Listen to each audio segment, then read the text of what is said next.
Something I've observed that I don't understand is that people are more prone and more zealous in defending their right to hurt themselves and to suffer than they are their right to be happy. And now consider smoking.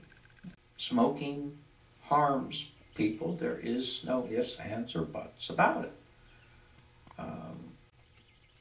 But people are more adamant about their right to harm themselves by smoking than they are adamant about how to free themselves of that addiction and to devote more, be able to be physically capable of enjoying life for a lot more years. We needed to gain first a mortal body, which we got now. Kind of like I used to tell you kids that it's kind of like I would let you learn how to drive with an old beat-up car rather than go out and spend big bucks for you to wrap it around a tree if you put your foot on the wrong pedal. This is a temporary body. This one is going to die. This one feels pain. It gets old. It gets sick. Like I have trouble using my joints now. I just got through a few hours ago watching a commercial for a drug that was supposed to help people with depression. And you initially see people, everybody looked depressed. Well, yeah, depression is depressing. And then they say, but here's a drug that is approved to make your life wonderful. And you see the people, they're happy, they're jolly, life is so wonderful. And they are required to audibly tell you side effects. Headache, sore throat, respiratory infections. If you develop a rash, call the doctor immediately. They're telling you all the bad things that can dang sure happen to you. But what you see is, life is wonderful.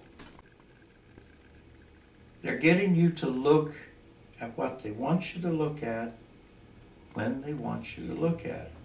That there's an audible thing, there are some, they call them minor side effects. The fact that you can die, get infections, those are minor. Bull.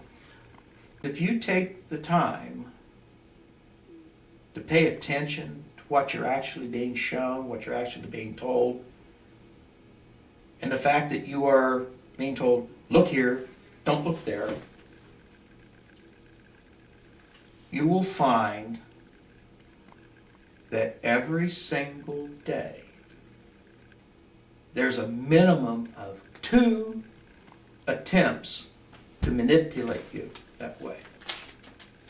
And at all told, you'll probably find about 30, 40 of them in a week. When I was in a hospital in Japan, I had been in Nam. I didn't get shot. I got a hernia. The mortar I worked with weighed 640 pounds, and I had to pick up 200 some pounds of it at a time when I moved it.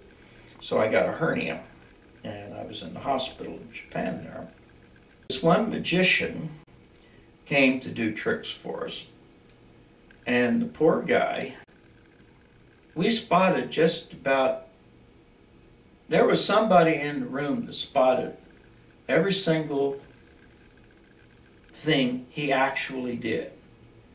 He did his darndest to get us to look here while he did something here, which is what magicians do.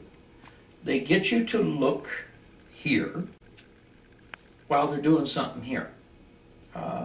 That's why most of them have the lovely lady with very little clothes on who always shakes her hip or turns around or bows or something on cue, because it's instinctual when the eyes pick up movement to turn to the movement.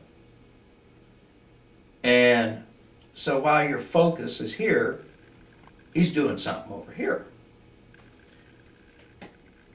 Well, the guy was doing his darndest to get us to look elsewhere, but we kept spotting him. And the guy actually started to cry. Myself and a couple others went up to him, and collectively we explained to him he was dealing with combat veterans.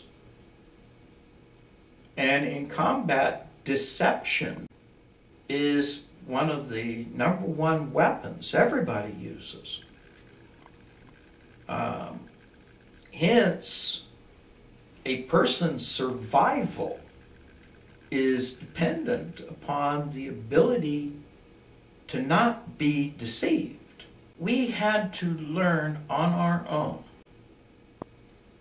because if you don't, you get shot, or else, or otherwise. You have to learn that if there's a shutter or a sound here, yes, you do need to be aware of that, but it could very well mean that the real threat is over here. And so you have to learn how to look two ways at the same time. You want your enemy or your target, you want that person or group to look where you want them to look. You don't want them looking at you. You get shot then. You want them looking over there so you can shoot them. We did that. The VC did that. That's what both sides did. That's how war is done. But that principle of getting people to look where you want them to look is used, or has been used for thousands of years, for all kinds of reasons. And if you don't